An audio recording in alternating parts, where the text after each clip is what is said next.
Hi, I'm Sue McKenzie. I've been in the education field for a number of years. I started as a middle school and high school teacher and have worked in training educators across the state.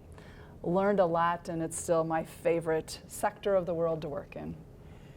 And I'm Monica Whiteman. I've been a social worker for about 30 years and have always chosen to work with some of the toughest families and kids in multiple systems.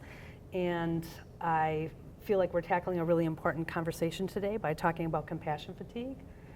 And we chose this format because we really feel like it's through real conversations and really being honest that we would have the most impact in really understanding what this is all about.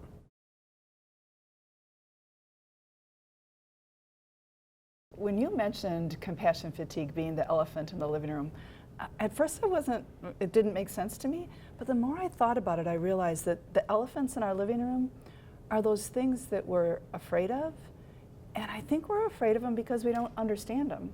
I actually found this cartoon that we're sharing here. At the bottom it says, "I'm right there in the room and no one even acknowledges me."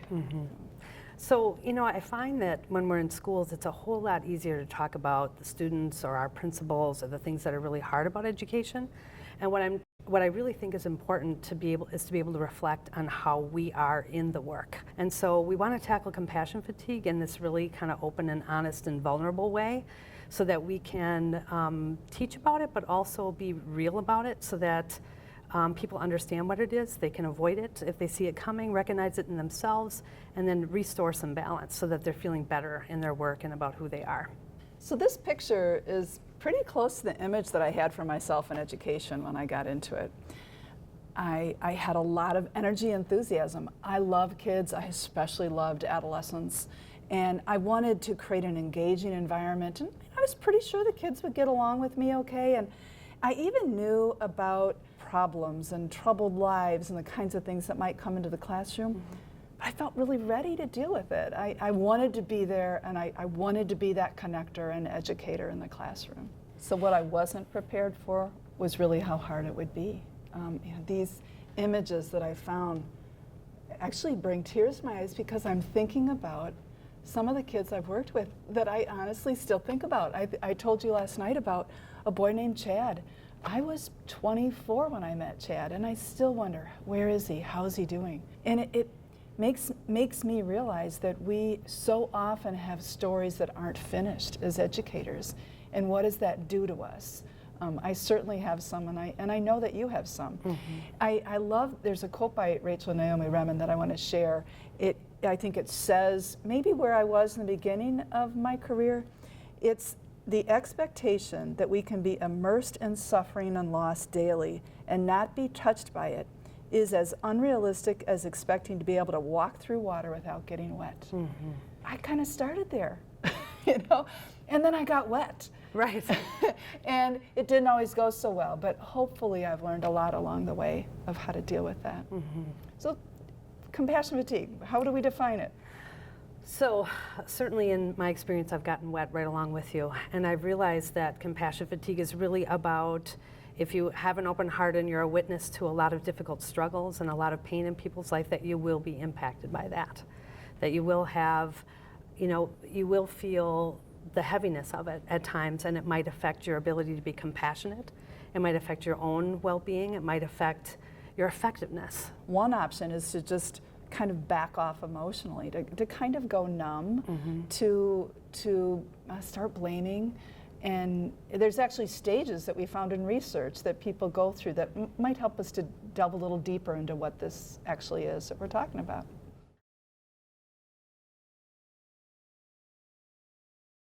So one of the first phases that we see in the cycle of compassion fatigue is something called Zealot. And what it is that willingness to just sign up for everything, volunteer, put yourself out there, say, I'm the one, I'm very enthusiastic, I'm going to put everything I have into this. And we love people that are like that, don't we? That enthusiasm and the can-do, and they bring their heart, totally. And rewarded for that. Yeah. We are rewarded for that stance, right? Absolutely. Just this summer, I've had a very recent experience of compassion fatigue, and it began just like that. I had an opportunity to pilot a really neat program with 4 different groups of kids in the state. And I knew the program was going to have a pretty cool impact, but really wanted to see what kids thought about it. And I scheduled all 4 pilots in the same month. Yeah. That's a first sign. Wait a minute. You know, I can do it. I Right. can do it. It's so important. It's not a problem. I did all these. My heart was totally there, totally engaged. But honestly, by the 4th pilot, I was kind of hoping the kids wouldn't share the kinds of stories I had heard before, because I was already starting to feel overwhelmed by the pain that I heard in these 4 pilots. So, first sign, something wasn't right. This next stage, this grumpy cat. By August, that was me. It was interesting how quickly I went from this, I want another chance to do great things in the world, to the world's a bad place for kids. You know, systems let these kids down, families let these kids down. People didn't understand. I wanted to like raise the flag. Wait, there's kids in pain. As if I was the only one who knew that. In schools with educators, you know, when they get to this phase of irritability, there's this pulling back. You know, there's this cutting corners, you know, maybe not doing everything the way that they thought they were going to do, disillusionment with principals and colleagues, and kind of like, hey, this isn't what I thought it was going to be. And just feeling the weight of the kids' needs and not figuring out how to meet those. So you can feel it every day. And I think the realization that we can't fix everything, and that even all the people around me can't, especially if I'm a school that's not really integrated in with the community resources. You know, it seems like the options for kids stops at our doors, and then it is really frustrating. Right. And then it's about me. If I'm the only one, and you I'm feel seeing like this, you're the only yeah, one. right. It's the burden of Yeah. carrying that every day, Yeah. and just feeling like, you know, I'm saying things I never thought I was going to say. I look out at my classroom and I think, is this kid manipulating me? Or they tell me to call a parent and I think, oh, I don't want to pick up that phone. And just getting to a place that you never thought you'd be. So this next slide kind of says it all about the next stage, withdrawal. When I think about withdrawal, I think about exactly what this little kitten's saying, exhaustion. And sometimes we get so exhausted that we just detach. We can't flop down and take care of ourselves if we don't detach. And yet, unfortunately, I think in that process, we're not taking care of our relationships, we're not involved in our work, that detachment doesn't always lead to rejuvenation around exhaustion. So withdrawal, I think, it's a scary thing. It's a scary thing for me to think about well-intentioned people leaving the profession. I know you have some thoughts on why withdrawal happens. You know, I think when people get to that point where they're starting to pull back and not reach out anymore, there's a real crisis of confidence, a self-doubt that is so profound. Like, what am I doing enough? Am I doing the right things? Am I reaching these kids? You know, I went into this so idealistic, and now I'm feeling all these needs, and at the end of the day, the list is even longer than when I started. And I must not be doing my best. Right, it must be about me somehow. If I was great like I want to be, I wouldn't be here. Right. Yeah. And so at the end of the day, in a typical school day, very often I would walk around and there'd be crying teachers in their classroom. And when I really explored that with them, it really was, who am I in this profession? Am I doing enough? Am I effective as I want to be? What about all these kids' needs that are unmet? What is that? So if that self-doubt wears on, this next stage is kind of an interesting one, a scary one. And all of a sudden we're thinking, oh, how did this happen to me? How did I get so disconnected from my work? And we see educators go through periods of sleeplessness and hypervigilance and just worrying, like not just so much about the individual kids anymore, but about the work. When you say anxiety, I'm thinking about one way people talk about this non-specific worry, anxiety, is there's just that pervasive sense that something's not right, things aren't right. And that kind of makes sense to me of when you're overwhelmed with that feeling, you can't sleep and you are hypervigilant, but you don't always know why. You've lost connection with even the focus of all of that. And that's where we're back to the elephant in the room. Yeah. If we can name it, if we can be aware of it, Yeah. if there's vulnerability in saying, I'm tired, I care so much about these kids, these families, I the don't school. want to be angry. That's right. This isn't who I am. Yeah, we're at a crossroads then. So at that crossroads, it's really a question of, are we as individuals, as systems, going to get sicker? Or are we going to address that elephant in the room and move towards renewal? It takes guts. It takes guts as systems to step back and say, the well-being of our staff, of ourselves, is critical. And we're going to do what it takes. It takes guts as a person to say, I need help. So I'm going to move forward and spend our time thinking about what might renewal look like and what did it look like for us.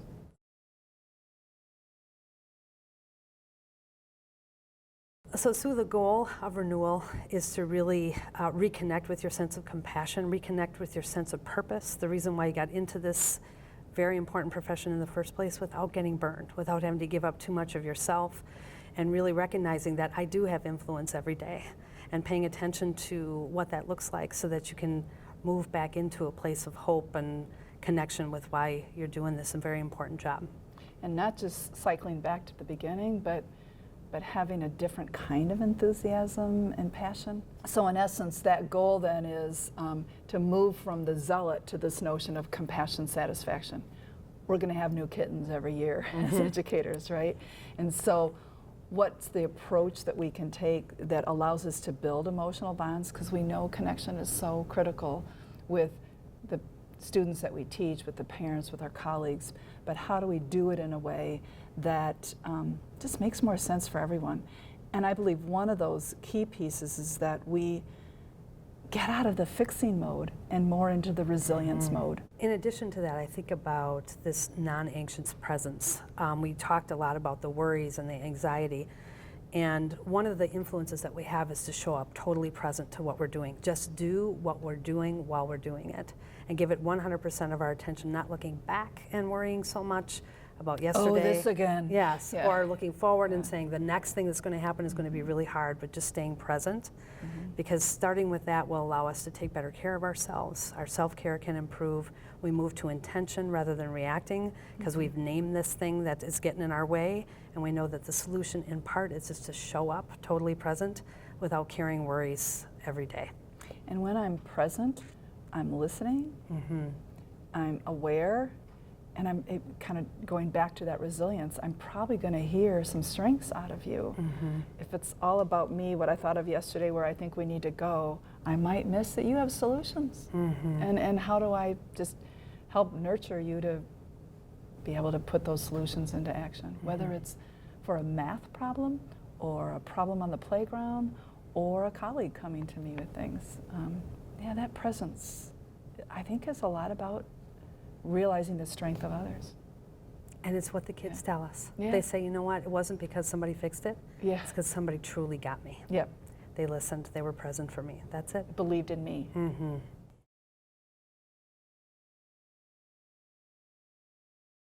So there are 4 keys to being compassion resilient. I've already introduced this word resilience. Obviously, I like it a lot. And the first key is one that I spend a lot of my life doing right now, and that is helping people immerse themselves in stories of recovery.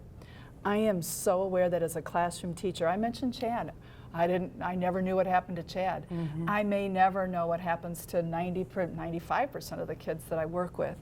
But what I can do is be sure that I listen to stories of resilience of youth in general, of families. You know, when I worry or think this family needs to be fixed, I need to help myself understand resilience by purposely listening to great stories of families who have been able to find the resources that they need, who've been able to have children go to college and be the first person in their family to go to college, or the number of times that I hear from young adults that I interview about the challenges that they faced in education who say to me, it was that one teacher that believed in me, that welcomed me into the classroom, that made all the difference in my ability to move forward. That teacher never knew it. And so you may not hear from the kids that you interacted with directly, but we can purposely try to keep ourselves immersed in stories of resilience in youth and families in general. The other group that has a story of resilience are our educators themselves. They have stories to tell that where they, were getting a little lost in the profession, found their way back through support from other teachers or from reconnecting with their work, learning something new and growing every day. So our teachers have the same resilience stories that they can tell. So when you notice compassion fatigue, you're in that zombie stage, hopefully you catch it sooner than that. One of the options is to reach out to a colleague. And that's really the second key.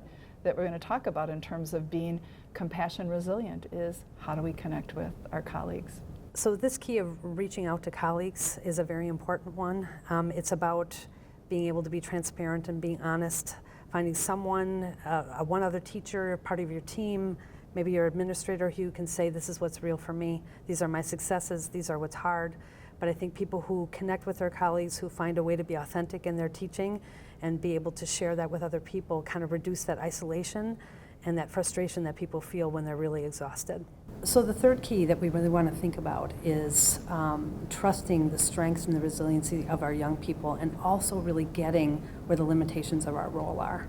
So that, if we know that self-doubt and not feeling like we're never doing good enough is getting in the way, we can say to ourselves, being the best teacher, the best social worker, the best youth worker is enough. It is sufficient to know that in my role, if I do my best every day, that will be, it's not something I have to carry. I don't have to work harder. I don't have to keep going more. I remember the moment in my own career when I realized that our families and kids have their own stories, and that if I listen well and really trust that they have the strengths and resiliency to move on, that it wasn't about me fixing it or making it better, that my role was, I felt more calm, I felt more centered in my work when I trusted them. I think about the interviews I've done with young adults and youth around mental health challenges, and two things that they've said over and over again that they needed from adults. Believe my pain is real. It's hard. Sometimes we want to deny it because it's hard to hear. But secondly, believe in me. It was the adults that said, you have what it takes. I believe you can face this challenge. I've known other kids who face these challenges, and that combination, that balance is so important. I don't have to fix a mental health challenge when it arises in a youth that I'm with. I may want to, but actually the best thing I can bring is a safe environment for them to learn and be engaged, and to have someone believe in them in that environment, and also be able to honestly say, I get that it's hard for you right now. Yeah. So our role, I see it a lot, and I see it in myself. You want to do more. But it's been great for me recently. I've been surrounded by more colleagues from different sectors in the community, and I understand now that there is a community out there, and how do I connect in with them? Keeps me doing the best I can at where I'm at and not feeling like I have to do it all. So the fourth key in compassion resilience is really about self-care and about balance, and really making sure the mind, the body, and the spirit are working together to be at your best when you show up to school in the morning. And I know for me, I was working in a middle school. I was a social worker. I found a friend, a neighbor, who was a teacher in a different district, and we started to walk in the evenings and just deeply share about what was going on in our lives. And we kind of held ourselves to tasks that we wanted to grow as people. And did that mean crying and gnashing our teeth and laughing once in a while? All of that. I really love that example, because sometimes we look at the physical, emotional, spiritual, intellectual, social, it's kind of like a checkoff box. How am I doing here, here, here? But oftentimes it's in that one experience that you give yourself that it is all of those things. When it comes to emotional, this notion of a balance where fear, hate, and isolation are over here, and love, laughter, and forgiveness are over here. And I literally will ask myself when I feel a hateful thought, love, laughter, forgiveness, where is it right now? And I like to think of it as almost a prescription. Spiritual, what comes to mind for you? I think spirituality is an individual path, and there's no recommendations that are one size fit all, but I think having a deep awareness about yourself and what this work is, taking time in a beautiful place, whatever that may be for you, to really reconnect with who you are, your sense of self, your sense of service. I mean, you really do have a sense of service, and being able to connect with the purpose of all that. Being able to restore and to go back to that place where you feel filled up. And it does take a practice.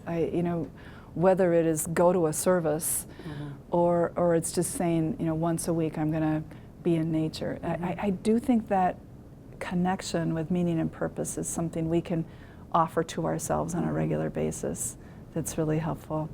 The intellectual one was interesting to me. I used to teach about stress reduction, and I loved talking about this intellectual side of us. And basically what it says is our minds are very flexible, and when we focus on one topic all the time, our brains get a little rigid. I think this notion of keeping our brains flexible, because we know when we're in a complicated situation in the classroom, we need flexible brains that don't just go with the way we did it yesterday. So I like thinking about intellectual as flexibility rather than just intelligence. And then lastly, the social one. Of all the slides I've ever shared with people in my career, there was one that talked about what healthy and unhealthy relationships looked like, just some words defining them. And I got so many requests for that slide. And it kind of made me sad, because I think what it said to me is that many of us are in unhealthy relationships and we're not sure how to get out of them, how to manage them. And so I think saying no to things is a lot harder than finding what we want to say yes to. So I like to think of it as, do you have 3 healthy relationships in your life? Three relationships where you aren't expected to be anything other than who you are, that celebrate who you are rather than ask you to adjust something in order to be acceptable. And if I can focus on those 3 relationships in my life, those unhealthy relationships become less of a priority, and they don't infiltrate my soul as much if I focus on those 3 healthy ones. So centering, balance, hopefully it doesn't feel like a prescription, hopefully it feels like an invitation.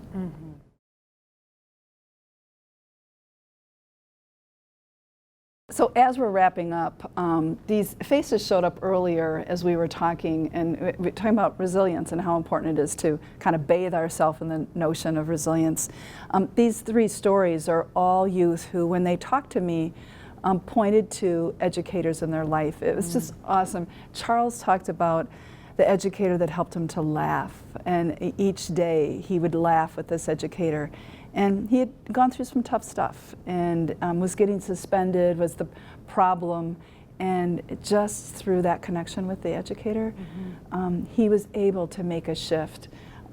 Simone is just lovely how she speaks about a high school teacher in summer school who asked her how her day was, who knew that she had a job interview and really wanted to know that, and also really cared about her grades, that somehow she put her role as educator in the forefront, and as a part of that, the connecting with Simone as a human being made the difference for Simone to be able to really engage in learning in a new way in her life.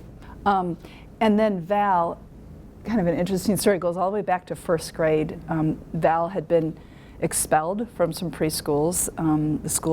The current school was really concerned about whether she could stay there. Significant levels of ADHD, and she actually tells it in kind of funny ways. But what meant the world to her and her family was there was a teacher, 1st grade teacher, that went to bat for her, that believed in Val and believed that they could figure out ways for her to be engaged in the classroom. And that belief in the students' own abilities just changed that little girl's life. And I got to interview her as she was had graduated from Lawrence University and was moving forward with her life. So those moments that where the educator was truly present and kind of believed in the student and showed up for them were the things that really made the difference. And when it comes to compassion fatigue, I think when that not good enough message comes your way, if you can remember the stories of young people that you've touched that really promoted a change, a shift in direction for them, that is very comforting to think my influence made such a difference. And so compassion fatigue, as we've named it today, is real. That is not a character flaw. It certainly can take over and affect and impact our schools and the way we interact. But if we name it and we recognize the signs in ourselves, and we can avoid it and really support each other through it, if it gets to that point that we can have a more compassionate school setting, not only for the students, but also for ourselves. And we can reconnect with really what our profession is all about.